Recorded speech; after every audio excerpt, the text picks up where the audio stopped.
Ela cobriu o turno da irmã como empregada doméstica. E acabou conhecendo o CEO, um pai solteiro que precisava dela mais do que nunca. A tempestade chegou rápido sobre Chaos, cobrindo a cidade com uma cortina de chuva cinzenta e pesada.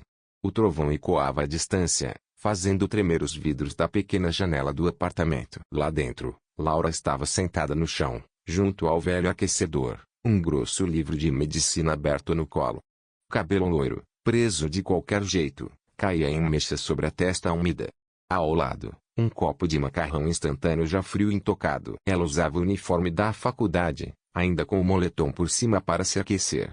No dia seguinte teria sua prova final de diagnóstico clínico, o último obstáculo antes da formatura. Estudava havia horas, mas as palavras já não faziam sentido. De repente, o celular vibrou. Ela se assustou. Na tela Rachel. Oi, Laura. A voz da irmã soava trêmula, fraca. Eu caí. Não consigo ficar de pé. Laura se endireitou num pulo. O que aconteceu? Estava no trabalho e escorreguei. É sério. Não vou conseguir ir para o próximo turno. Que turno? O cliente novo em Westchester. Hoje é a noite de teste. Se eu cancelar, acabou antes de começar. Silêncio. Laura fechou os olhos, exausta. Você quer que eu vá no seu lugar? Por favor, só desta vez.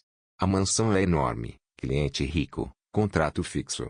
Eu não posso perder. Laura apertou as têmporas. Eu tenho prova amanhã às 8. Eles nunca me viram. Não sabem quem eu sou. Você pode se passar por mim.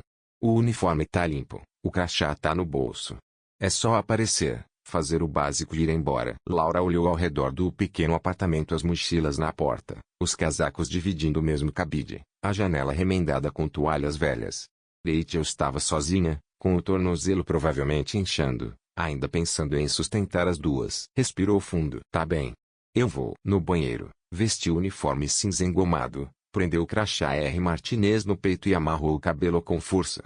Respirou fundo diante do espelho e saiu porta afora. A chuva atingiu como um tapa. O guarda-chuva quase virou em suas mãos. Correu até o metrô, sapatos encharcados, coração acelerado. O endereço brilhava na tela do celular. Autornilane, Westchester. Um mundo completamente diferente do dela. O táxi parou diante de um imenso portão de ferro. À frente, a mansão se erguia como um castelo esquecido, imponente e silencioso. Colunas de pedra, janelas altas, telhado escuro sob a água da tempestade. Mas havia algo estranho. Não era uma casa viva. As luzes acesas pareciam frescas, como se o lugar estivesse adormecido. Laura apertou o cabo do guarda-chuva, subiu os degraus e ergueu a mão para bater. Antes que tocasse a porta, ela se abriu com um rangido lento. Na entrada, surgiu um homem alto, o rosto emoldurado pela luz suave atrás dele. Parecia ter acabado de sair de uma reunião interminável, ou de uma noite sem dormir. A camisa levemente amarrotada, o colarinho aberto, as mangas arregaçadas. A mandíbula firme, cabelos grisalhos nas têmporas. Os olhos, escuros, cansados, mas intensos. Guardados. Ele analisou de cima a baixo em silêncio o uniforme, o crachá, o guarda-chuva pingando. Você é do serviço de limpeza? Perguntou por fim. Laura engoliu em seco. Sim. Eu sou a Rachel. Ele não questionou. Apenas olhou o crachá, impassível. Está atrasada. Desculpe. Ele abriu espaço. Apenas o primeiro andar. Sala de estar e biblioteca. Não há necessidade de subir. Laura sentiu e entrou. A porta fechou atrás dela com um baque seco. O interior era grandioso, mas frio. Pisos polidos, molduras imponentes, obras de arte que ela só conhecia dos livros. Nada de flores. Nada de calorimetria, nada de vida. Era uma casa, mas não um lar. E ela ainda não sabia que aquela noite mudaria seu destino para sempre. Laura entrou devagar na sala de estar e colocou a pequena bolsa de limpeza no chão. Olhou de relance para o corredor antes de começar a passar o pano nas superfícies. Cada movimento calculado, quase automático, embora o coração ainda batesse acelerado. Estava no meio da mesinha de centro quando ouviu um leve arrastar de pés descalços sobre o piso frio. Ela se virou. Um menino, de uns 4 anos, estava parado na entrada da sala. Pálido, cabelos castanhos macios e olhos cinzentos enormes, sérios demais para a idade. Segurava um elefante de pelúcia com uma das mãos, a outra, solta, pendia ao lado do corpo. Laura congelou. Depois, arriscou um sorriso suave. Oi. Ele não respondeu. Apenas inclinou a cabeça, curioso, mas em silêncio. Eu só estou aqui para limpar um pouquinho. Qual é o seu nome? Nada. Apenas piscou, os olhos atentos nela. Laura enfiou a mão no bolso do avental e pegou um lenço de papel. Com alguns movimentos rápidos, dobrou até virar um pequeno avião. Quer ver uma coisa legal? Sussurrou. O olhar do menino seguiu a dobra até ela lançar o aviãozinho, que caiu desajeitado perto de seus pés. Ele se abaixou, pegou, sorriu. Apenas um pouquinho. Um lampejo de alegria. O coração de Laura se derreteu. Atrás dela, uma voz grave quebrou o momento. Ele nunca sorri para estranhos. Laura se virou rápido. O homem de antes estava encostado na porta, braços cruzados. Não parecia irritado, mas também não sorria. O olhar permanecia fixo no filho, não nela. Eu não quis incomodar, disse Laura, nervosa. Não incomodou, a voz dele era baixa, contida. Ele só é cauteloso. O menino olhou para o pai e depois de volta para Laura, ainda segurando o aviãozinho. Eu termino logo e já vou embora, disse ela, voltando a limpar. Mas Davi Itimori não saiu. Ficou observando por mais alguns instantes aquela mulher simples, de uniforme, que conseguira fazer seu filho rir. E, pela primeira vez em muito tempo, ele não se sentiu totalmente sozinho. A casa estava mais silenciosa desde que Laura chegara, mas não era o silêncio pesado de antes. Na sala, havia agora o eco suave de uma risada infantil, o som de passos leves. Theo não falou muito, mas também não saiu de perto. Encostado na parede, segurava firme o aviãozinho, como um pequeno guardião. O jantar está pronto, a voz de Davi ecoou da porta do salão de jantar, mangas arregaçadas, pano de prato sobre o ombro. Laura piscou, surpresa. Eu posso me afastar. Ele negou com a cabeça. Meu chefe folgou hoje. Eu cozinhei. Meu filho já te convidou. Theo fez um pequeno aceno, sério como sempre. Ela hesitou, depois enxugou as mãos. Eu não deveria. É só espaguete, disse Davi, já se virando. A sala de jantar era elegante, mas a refeição era simples: 3 pratos de macarrão e uma tigela de salada. Theo subiu no assento especial. Davi indicou a cadeira ao lado. Você sempre chama as faxineiras para jantar. Laura arriscou. Davi não ergueu os olhos. Só as que fazem aviões de papel. Ela riu, e a tensão pareceu se dissolver por um instante. Theo comeu mais do que o esperado. Até se inclinou para Laura e sussurrou. Você come devagar. Davi ergueu os olhos, surpreso. Ele nunca fala com ninguém. Laura sorriu. Deve ser a energia especial do meu espaguete. O olhar de Davi ficou preso nela por um momento a mais. Há muito tempo você trabalha com limpeza? Ela se enrijeceu. Não exatamente. Só ajudo a família. Então esse não é o seu verdadeiro trabalho. Não. Eu estou terminando a faculdade. O que você estuda? Ela hesitou. Ciências da saúde. Ele apenas assentiu, mas a observava como se fosse um enigma. Depois do jantar, Laura recolheu os pratos. David acompanhou com os olhos, distraído. Quando ela pegou o casaco para sair, Theo apareceu e segurou sua mãozinha. Você pode me ler uma história? Laura piscou. O menino assentiu, puxando-a com decisão. Ela olhou para Davi. Se não for problema. Só uma. Ele cruzou os braços, mas deu um breve aceno. Segundo quarto à esquerda. O quarto de Theo era arrumado. Paredes azul claras, livros alinhados, uma luz suave. Laura se sentou ao lado dele e escolheu uma história de um ursinho que não conseguia dormir. Enquanto lia, Theo encostou a cabeça em seu braço, respirando tranquilo. O elefantinho de pelúcia debaixo do cobertor, e o aviãozinho de papel pousado na mesinha. Laura sussurrou a última frase e fechou o livro. Quando se virou, Davi estava parado à porta, em silêncio, observando. Ela se levantou devagar, ajeitou o cabelo do menino e saiu para o corredor. Obrigado, disse Davi, quase num sussurro. Pelo que? Ele olhou para a cama. Por dar isso a ele. Ele não deixava ninguém entrar aqui. Desde, a voz sumiu. Laura não perguntou. Não precisava. Eu devo ir. Ela falou baixo. Ele a acompanhou até a porta. Quando ela foi alcançar a maçaneta, ele se adiantou e abriu um guarda-chuva. Sem dizer nada, segurou-os sobre os dois quando saíram para a chuva. Difícil achar alguém que limpe e conte histórias de dormir, murmurou. Ela o encarou, surpresa com a suavidade no tom. Obrigado por hoje. Completou. Laura apenas conseguiu assentir. Quando Laura caminhou até o portão, Davi ficou parado na entrada, observando até que sua figura desaparecesse na escuridão da noite. Mais tarde, ele parou diante da porta do quarto de Theo. O menino dormia profundamente, os bracinhos em volta do elefantinho de pelúcia.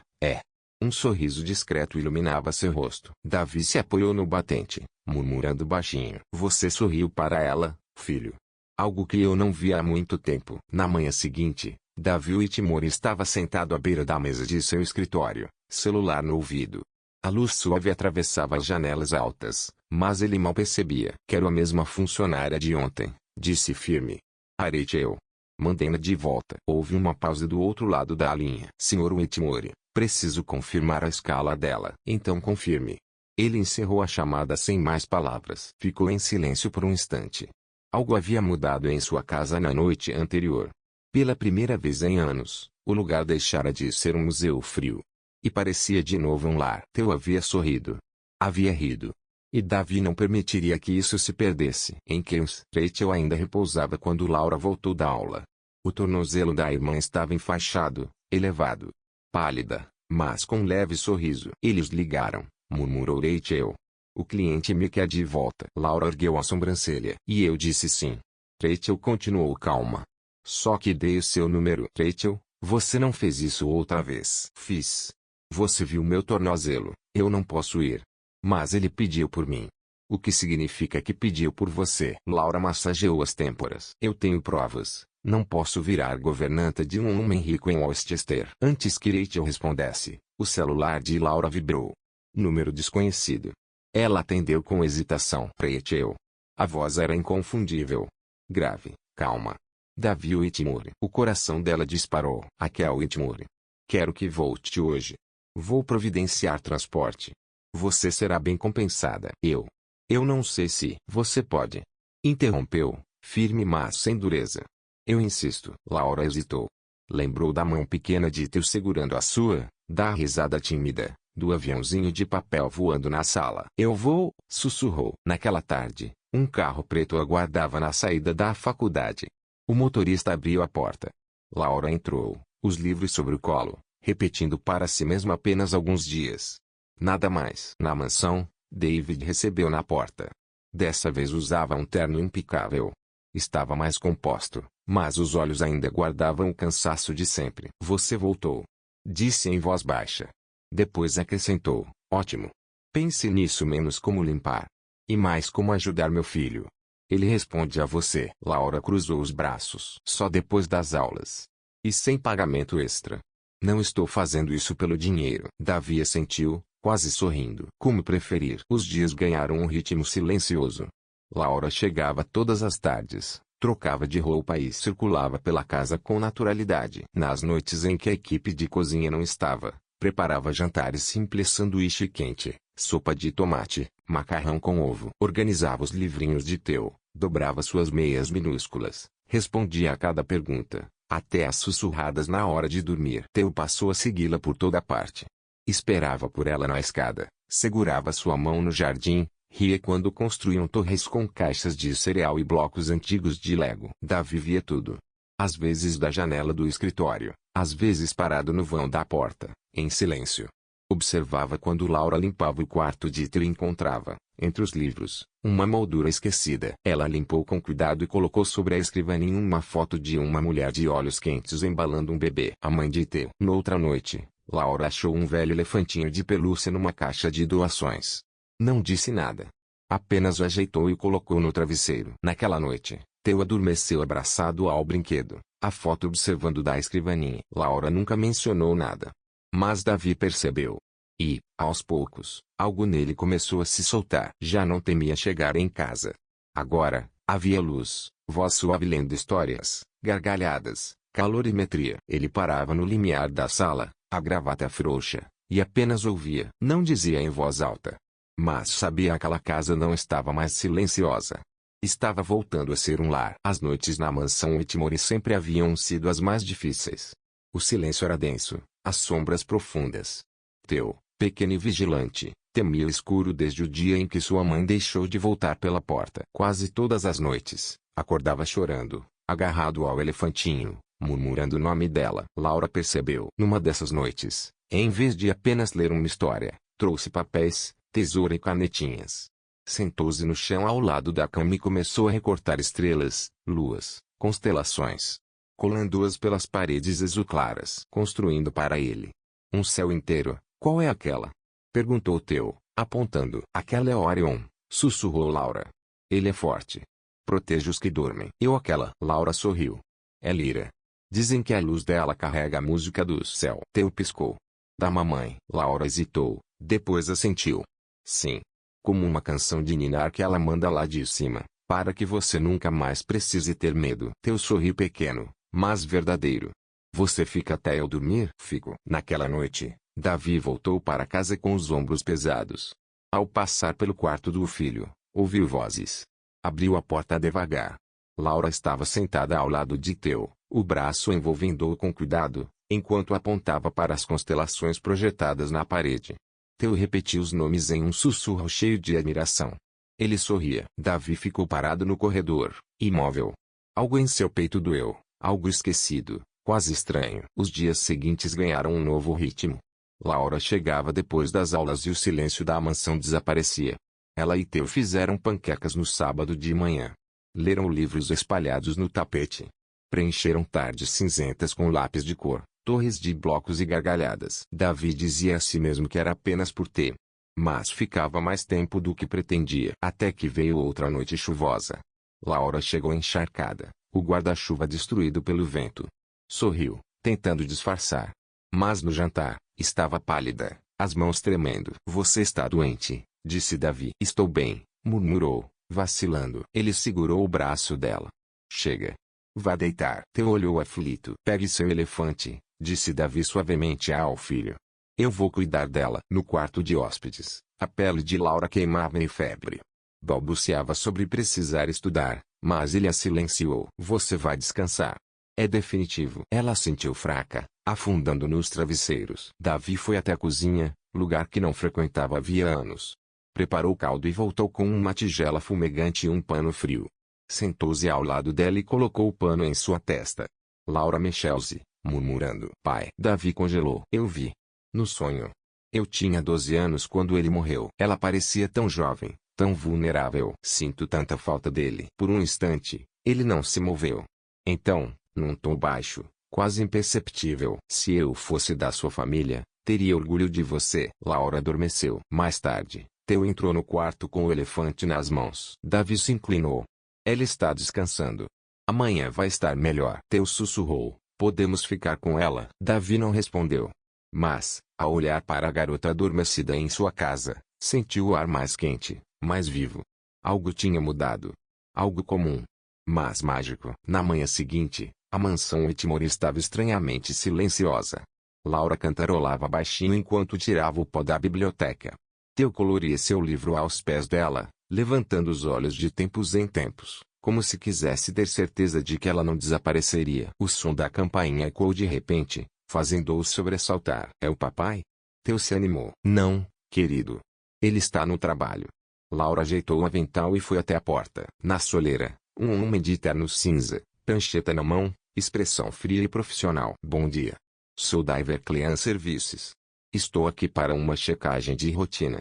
Rachel Martinez está registrada neste endereço, correto? Laura travou. A garganta seca. Sim. Os olhos do homem se estreitaram. E você é? As palavras engasgaram.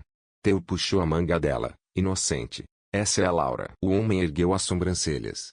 Laura. Folheou os papéis. Não há nenhuma Laura nos registros. O coração dela disparou. Estava prestes a balbuciar uma desculpa, quando uma voz firme ecoou pelo corredor. O que está acontecendo? Davi surgiu de repente, imponente, o paletó sobre o braço. O gerente se apressou. Senhor Whitmore, me perdoe. Sou o gerente regional da Everclean. Vim para uma inspeção. Essa mulher aqui. Não é Rachel Martinez.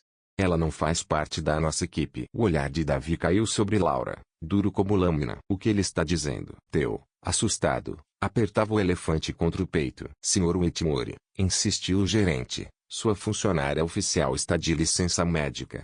Seja quem for essa moça. Entrou na sua casa sob falsas credenciais. O silêncio foi sufocante. E finalmente, Davi falou com voz fria. Deixe-nos. O gerente saiu. A porta se fechou. As pernas de Laura tremiam. Davi, por favor. Ele a cortou. Quem é você? Ela engoliu em seco. Meu nome é Laura.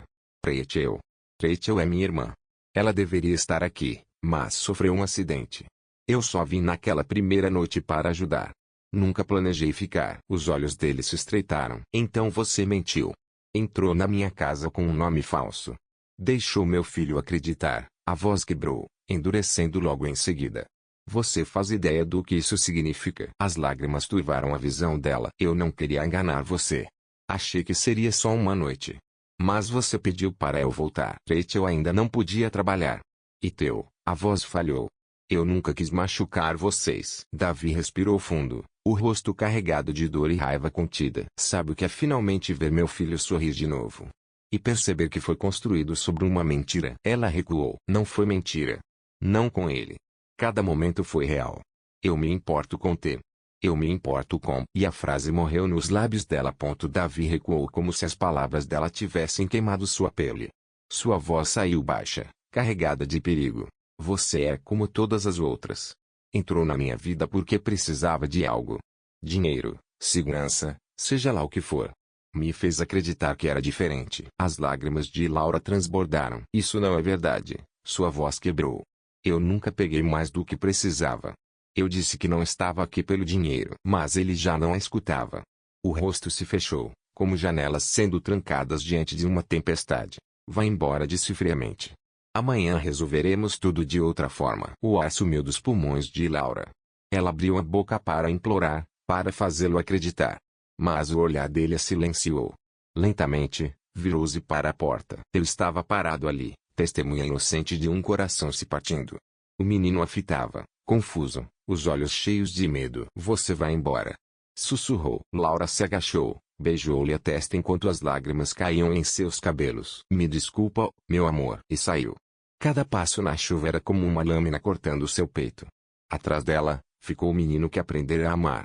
E o homem cuja confiança tinha destruído. O silêncio voltou a dominar a mansão Whitmore. Não o silêncio acolhedor que Laura havia trazido, mas o peso sufocante que por 2 anos reinara naquele lugar. À noite, os passos de Davi ecoavam sozinhos pelos corredores. O riso de Theo tinha desaparecido. A pequena luz que Laura deixava na cozinha já não brilhava. Não havia mais canções suaves embalando o sono de seu filho. Era como se ela nunca tivesse existido, mas a ausência gritava ainda mais porque ela sabia que ela esteve ali. Foi Theo quem deu voz à dor que Davi já carregava. Papai, chamou baixinho, segurando o elefante de pelúcia, o lábio inferior trêmulo. A senhorita Laura vai voltar. Davi engoliu em seco. Ajoelhou-se, passando a mão pelos cabelos do filho. Não, campeão. Não desta vez. Os olhos de Theo se encheram de lágrimas. Mas ela prometeu ler a história das estrelas de novo. Ela disse que as estrelas são as luzes da mamãe. Davi fechou os olhos. A dor do filho era o reflexo exato da sua. Naquela noite, incapaz de dormir, serviu-se de um copo e ficou no escritório. Mas em vez de relatórios, encontrou lembranças. Laura cobrindo Theo com ternura. Rindo de forma livre e suave. Aquecendo leite de madrugada para acalmar os pesadelos. Deixando um bilhete discreto lembrando o aniversário de sua falecida esposa, que ele quase esquecera no meio da dor. Ela havia carregado o luto deles como se fosse dela. E ele a expulsara com crueldade, com uma frase que agora ecoava como veneno. Você é como todas as outras. Veio para me usar. Na semana seguinte, Davi saiu do escritório mais cedo. Sem perceber, dirigiu até a rua de tijolos vermelhos onde ficava o campus simples da escola de medicina. E então a viu. Através do vidro do ambulatório estudantil, Laura estava sentada diante de uma criança, um garotinho não mais velho que Theo, com a cabeça enfaixada. Ela se inclinava, sorrindo com ternura, guiando-o enquanto ele rabiscava no papel. O menino a olhava como se tivesse acabado de ganhar o mundo. Davi congelou diante da porta. Quis entrar, mas não conseguiu. Ela parecia tão serena, tão cheia de compaixão. E naquele instante, a verdade o atingiu com força. Laura nunca tinha mentido. Ela apenas era quem sempre foi. E ele, cego pelo medo, não soubera enxergar. Naquela noite, de volta à mansão, Davi entrou no quarto de T. O filho dormia abraçado ao elefante de pelúcia, sob o brilho suave das constelações que Laura havia colado na parede. Ainda tortas, mas acesas. Davi se sentou na beira da cama e apertou as mãos contra o rosto. Me desculpa, campeão, sussurrou, com a voz embargada. Me desculpa por ter destruído tudo. Horas depois, já de madrugada, pegou o celular. Seus dedos hesitaram antes de apertar o número. A linha chamou. Uma voz sonolenta atendeu. Sr. Whitmore. Davi respirou fundo. E finalmente, deixou escapar as palavras que o perseguiam havia uma semana. Acho que devo um pedido de desculpas a sua irmã. Houve silêncio do outro lado da linha, seguido de um suspiro. Quase de alívio. Sim, disse Rachel, suavemente. Sim, acho que você sabe. Davi recostou-se na cadeira, encarando a escuridão pela janela. A vida inteira ele construiu sobre números, contratos de um controle inabalável. Mas, de repente, percebeu que nada disso importava. O que realmente tinha valor era algo frágil. E ele quase deixara escapar para sempre. Na manhã do aniversário de Theo, o sol nasceu brilhante, iluminando os jardins impecáveis da mansão Whitmore. Dentro da casa, balões e fitas coloridas traziam uma rara sensação de calor a um lar antes marcado pelo silêncio. Não era uma grande festa, apenas bolo, algumas decorações e, acima de tudo, as pessoas que importavam. Rachel, ainda de muletas, sorria serena junto à janela. Ao lado dela, Laura se inquietava, segurando um pequeno presente embrulhado. Não sei se devo estar aqui, sussurrou. Rachel tocou-lhe o braço. Você prometeu a ele. E sabe que não suportaria decepcioná-lo. O coração de Laura batia forte quando ela cruzou a porta de entrada. E então ouviu. Senhorita Laura. Theo veio correndo pelo corredor, sua coroa de papel escorregando para o lado. Atirou-se em seus braços com tanta força que ela quase caiu. Você veio. Eu sabia que viria, gritou, radiante. E em um sussurro cúmplice, acrescentou. Foi a mamãe que te convidou. Do céu. A garganta de Laura se fechou. Ela se ajoelhou e o abraçou com força, lágrimas ardendo nos olhos. Feliz aniversário, meu querido. Atrás deles, surgiu Davi. Não estava de terno, mas com um simples suéter azul marinho, as mangas arregaçadas. Parecia mais humano, mais próximo. Embora o olhar mantivesse a intensidade de sempre. Laura se levantou devagar, ainda segurando o presente. Você não precisava me convidar, disse, a voz trêmula. Ele a fitou diretamente. Eu não convidei você por ter. Pausa. O silêncio se estendeu. Convidei você por mim. O ar pareceu rarefeito. O coração de Laura disparou. Na sala de jantar, todos se reuniram em torno do bolo com velas acesas. Theo bateu palmas, fez seu pedido e fechou os olhos. Mas antes que alguém cortasse o primeiro pedaço, Davi pigarreou. Sua voz ressoou firme. Antes de celebrarmos, preciso dizer algo. Rachel ergueu as sobrancelhas, surpresa. Laura congelou. Davi olhou para ela, mas suas palavras preencheram todo o ambiente. Eu achei que estava acabado para mim. Que tinha perdido tudo o que transformava esta casa em um lar. Mas então, numa noite de tempestade, uma jovem cruzou minha porta. Não trouxe exigências. Não pediu nada. Apenas ajudou. Fez meu filho rir de novo. E me fez lembrar como eu ia voltar para casa e encontrar luz, em vez de silêncio. As lágrimas embaçaram a visão de Laura. Davi enfiou a mão no bolso e tirou uma pequena caixa de veludo. Dentro, não havia um diamante extravagante, mas uma aliança simples de ouro. Isto não é um pedido de casamento. É uma promessa. Eu não quero nada além de estar ao seu lado, se você permitir. Quero você aqui. Não como ajudante. Não como visita. Mas como família. Então ele se abaixou ao nível de ter filho, se você concordar. Eu gostaria que Laura fosse parte da nossa família. O que você acha? O sorriso de Theo se abriu de orelha a orelha. Sim. Sim, papai, case-se com ela. Por favor, case-se com a senhorita Laura. O riso e o choro se misturaram no ar. Laura levou a mão à boca, dominada pela emoção. Cruzou a sala com lágrimas correndo pelo rosto e se lançou nos braços de Davi, apertando-o como se nunca mais quisesse soltá-lo. Sim, sussurrou. Sim, eu também quero isso. Theo gritou de alegria, abraçando os dois e se enfiando entre eles. Rachel enxugava discretamente os olhos, sorrindo em meio às lágrimas. Naquela casa, antes marcada pela dor, floresceram novamente o riso e o amor. Não era a família que nenhum deles havia imaginado. Mas era, e finalmente, uma família verdadeira. O que começou como um simples favor, em uma noite chuvosa, tornou-se um milagre que curou 3 corações partidos. Laura encontrou não apenas amor, mas um lar. Davi descobriu que as segundas chances existem. E Theo, por fim, ganhou de volta o riso, a ternura e a luz de um amor materno. Às vezes, a casa que mais precisamos não é a que esperamos, mas aquela construída com compaixão, coragem e a magia silenciosa do amor verdadeiro.